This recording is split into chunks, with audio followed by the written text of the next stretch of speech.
que abençoe os filhos de Israel do seguinte modo: o Senhor os abençoe e os guarde. O Senhor faça resplandecer o seu rosto sobre vocês e tenha misericórdia de vocês. O Senhor sobre vocês levante o seu rosto e lhes dê a paz. Assim, os sacerdotes porão o meu nome sobre os filhos de Israel e eu os abençoarei. Aleluia! Irmão, essa é uma passagem muito conhecida, mas que nos deixa aqui um princípio e ensinamento muito grande.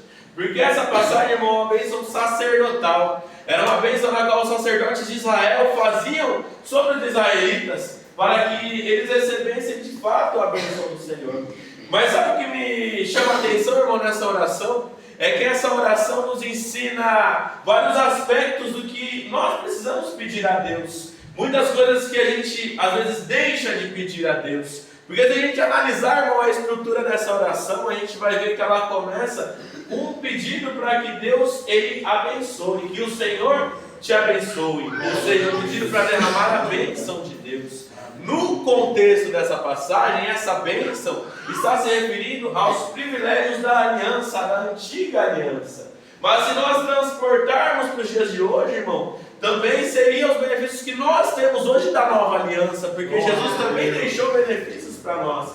Porque Jesus ele quer abençoar a nossa vida, Ele tem bênção para a tua vida em todas as áreas da sua vida, porém não necessariamente é só no sentido material, porque muitas vezes quando a gente pensa em bênção, a gente pensa em sentido material. Às vezes a gente pensa em dinheiro, a gente pensa em bens materiais, em carro, em casa, mas irmão, não necessariamente a bênção perfeita de Deus para a nossa vida vai estar relacionado a isso. Isso não significa que você não pode pedir essas coisas a Deus. É lógico que você pode. E Deus é bom, é misericordioso e concede isso a nós também. Mas esse não é o cerne do que nós devemos orar a Deus. Porque a bênção que Deus tem para derramar na nossa vida, ela é muito mais completa que isso. Ela não é só material, ela também é espiritual. Ela também é na área emocional. Ela também é na saúde. Ela é em todas as áreas, como eu falei. Mas o interessante, irmão, é que analisando essa oração, eu poderia definir o restante dela em 3 palavras. Coincidentemente, as 3 palavras começam pela letra P. E essas palavras seriam proteção, presença e paz. 3 coisas que importam muito e que muitas vezes a gente esquece de pedir. Porque muitas vezes a gente concentra tanto a nossa oração em pedir coisas a Deus, que nós paramos de olhar para outras coisas, até coisas que Deus já concede para nós. Porque na sequência Ele vai falar que o Senhor os guarde.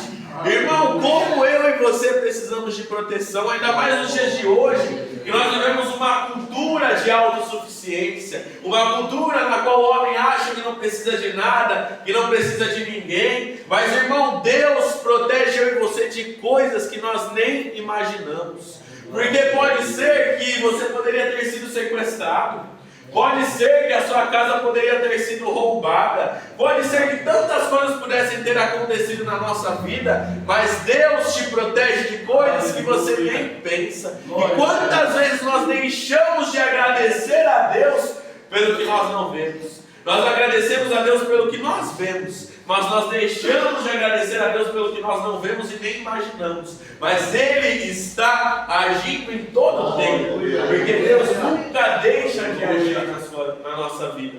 O segundo pedido é a presença. Irmão, isso é tão interessante porque 2 vezes nessa oração vai falar do rosto do Senhor.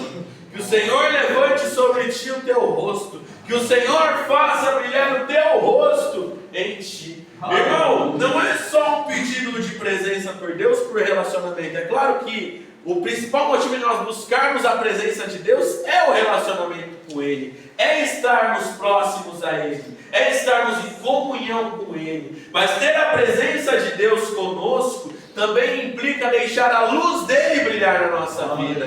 Porque Moisés ficou na presença de Deus, e quando ele desceu, o rosto dele brilhava. Sabe o que isso ensina para nós, irmão? Que nós devemos buscar ser imagem e semelhança do nosso Senhor, ser mais parecido com o nosso Salvador. Porque Jesus não nos salvou para nós nos mantermos como nós estamos.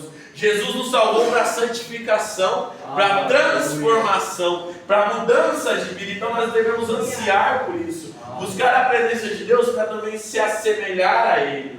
E aí quando Ele fala de levantar o rosto, é porque nós temos a certeza que quando nós estamos na presença de Deus, Deus nos ouve.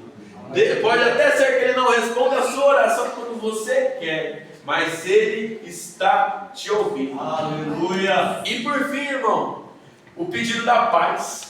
No hebraico shalom não é uma paz de ausência de guerra, é uma paz perfeita, uma paz que abrange todas as áreas da nossa vida, uma paz que mesmo quando você passe pelo pior momento da sua vida, mesmo que você ouça as pessoas falando que tudo vai dar errado, mesmo que não haja esperança e que todo o contexto queira te deixar com medo, queira te deixar desesperado, ainda assim você consegue sentir paz, porque você pode todas as coisas naquele que te fortalece. Quando Paulo fala disso, é muito interessante. Paulo não está falando que eu posso fazer o que eu quero.